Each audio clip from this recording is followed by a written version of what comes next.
আলফা এটা banned organisation unlawful activities prevention act 1967 সেইখনৰ অধীনত আলফাক আচলতে এটা সন্ত্ৰাসবাদী সংগঠন বুলি কোৱা হৈছে দেশৰ সাৰ্বভৌমত্ব আৰু অখণ্ডতাৰ প্ৰতি আলফা ভাবুকি বুলি কোৱা হৈছে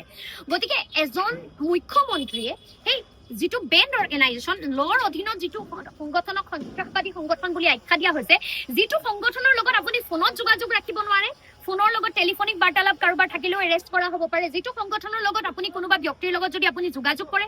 লগালগ আপুনি ইউএপি এৰ অধীনত এৰেষ্ট হ'ব এনএছএ এৰ অধীনত আপুনি এৰেষ্ট হ'ব আৰু ইউএপি এনএছএ লগাই যদি এজন যুৱক যুৱতীক জেললৈ পঠিওৱা যায় তেওঁ বহুত বছৰ ধৰি জেলতে আবদ্ধ হৈ থাকিব লাগে গতিকে তেনে এটা সংগঠনক যেতিয়া মুখ্যমন্ত্ৰী মহোদয়ে তেখেতৰ সফ্ট কৰ্ণাৰ প্ৰদৰ্শন কৰি কথা কয় বহু যুৱক যুৱতী আজিৰ নতুন প্ৰজন্মৰ যুৱক যুৱতী যিসকলৰ মানসিকতাত অলপ বিপ্লৱিক এটা মানসিকতা আছে তেওঁলোকে ভাবিব যে আমিতো তেতিয়াহ'লে পৰেশ বৰুৱাৰ ছবি আঁকো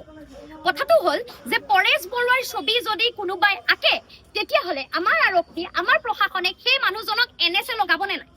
সেই মানুহজনক যদি পৰেশ বৰুৱাৰ সমৰ্থনত তেখেতৰ প্ৰতি শ্ৰদ্ধা সহকাৰেও কওঁ ময়ো যদি আজি কওঁ যে পৰেশ বৰুৱাৰ সমৰ্থনত মই ছবি আঁকিবলৈ যাম মোকো এৰেষ্ট কৰা হ'ব আমাৰ বিৰুদ্ধে ইউএপি এনএছএ লগোৱা হ'ব গতিকে যিকোনো ল চাওক আইন সকলোৰে বাবে সমান আমাৰ সংবিধানে এইটো কথা কৈছে যে ইকুৱেলিটি বিফৰ ল ইকুৱেল প্ৰটেকশ্যন অফ ল গতিকে আইন যদি সকলোৰে বাবে সমান মুখ্যমন্ত্ৰীৰ বাবেও একেখনেই আইন লাগিব অন্যহাতে আমি যদি প্ৰিভিলেজৰ কথাও চাওঁ মুখ্যমন্ত্ৰীৰ নামত এনেকুৱা কোনো প্ৰিভিলেজ নাই ক্ৰিমিনেল প্ৰচিকিউশ্যন তেওঁ যদি কোনো ক্ৰিমিনেল অফেন্স কৰে তেতিয়াহ'লে ক্ৰিমিনেল অফেন্সৰ ক্ষেত্ৰত তেওঁক কোনো প্ৰিভিলেজ দিয়া হোৱা নাই তেওঁক কোনো প্ৰটেকশ্যন দিয়া হোৱা নাই অন্য এজন অপৰাধীক যিদৰে ব্যৱহাৰ কৰা যাব যিকোনো ক্ৰিমিনেল অফেন্সৰ ক্ষেত্ৰত মুখ্যমন্ত্ৰী মহোদয়ৰো সেইদৰে ব্যৱহাৰ কৰিব লাগিব